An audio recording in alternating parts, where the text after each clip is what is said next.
Hello everyone, welcome back. I hope you're doing wonderful. This week I'm playing around with different art mediums. I wanted to take some time being a little more creative with my work and try to let go of the fear of creating something bad, which I definitely did this week, but I want to get more comfortable with experimenting and trying new things. First, I started with a red jelly roll pen. Pen drawings have quickly become one of my faves, but obviously you can't erase with it, which is the scary part, but also the beauty of it. Each mark I make, I am doing meticulously, and I try to draw one area at a time while simultaneously paying attention to how it affects the entire drawing. I definitely make a lot of mistakes, like the hair in this portrait kind of turned into a blob, but that's okay, and we just move on, which truthfully is a relief. Pen is teaching me that it doesn't always have to be perfect. I am still learning anatomy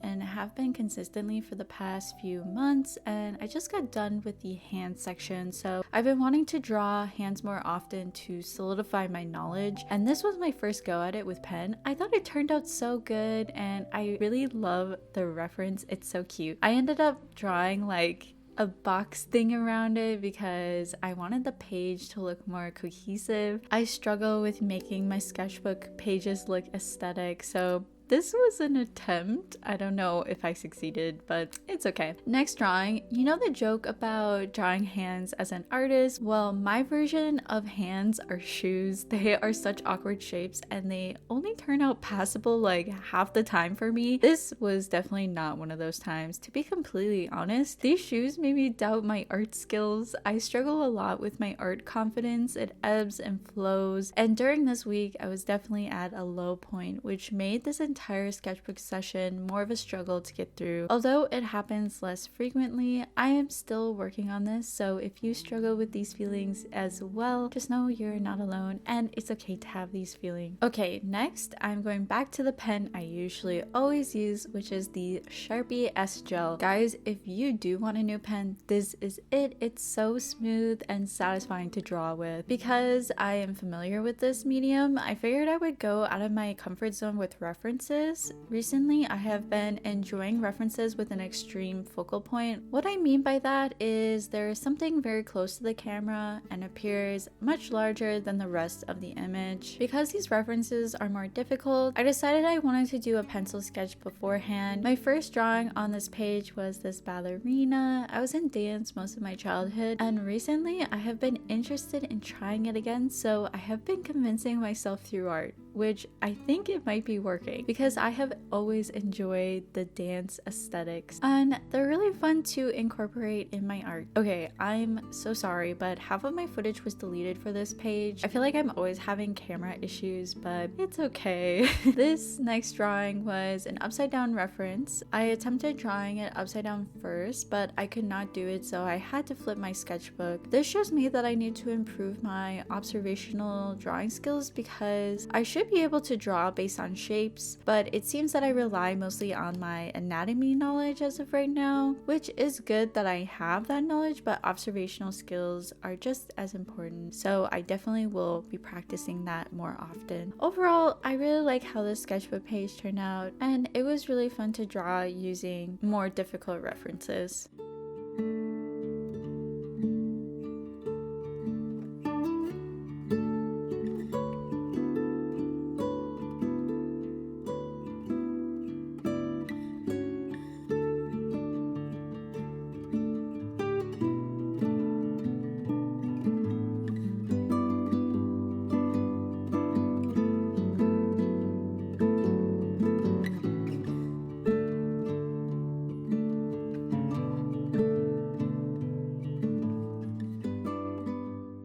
Okay, next we are attempting colored pencils. I've never drawn seriously using colored pencils. It's daunting to me, and I don't have a clue how to use them correctly, especially mixing colors. That seems like an impossible task, so I figured I would try it. First, I decided on drawing portraits using one color. I think this would have been a nice idea if I had a better quality pencil. These are Artist Loft, I believe, and the pigments just weren't there. So I decided to go over the drawing with green to bring out more of the details. At first, I liked how it was looking, but I think I went overboard with the green, and looking back at it, it just doesn't feel very interesting. So I decided to move on and to take a different approach. I was inspired by a pen drawing I did a while ago of a close-up face with hearts around the eyes. I was going to draw it exactly, but decided to open the eyes instead to have the chance to draw more details. And then in that process, I kind of just forgot about the hearts. So it's just a new drawing entirely at this point. I wanted to solely use red and orange and make a very blushed face, so I didn't have to worry about using multiple colors, and I started getting to work. This took me so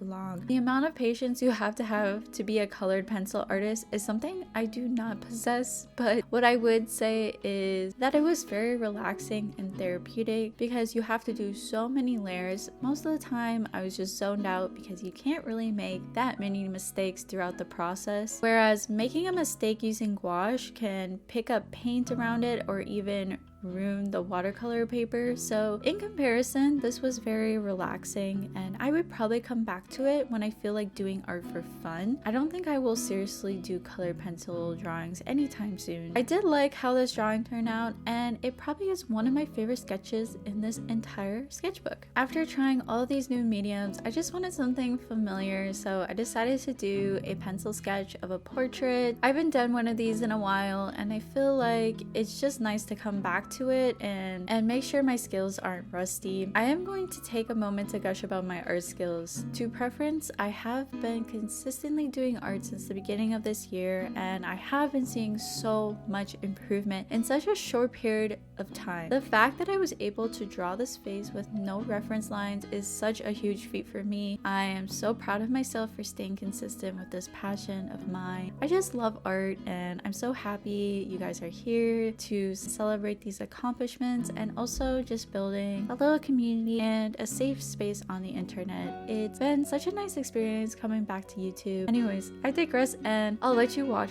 the rest of the drawing.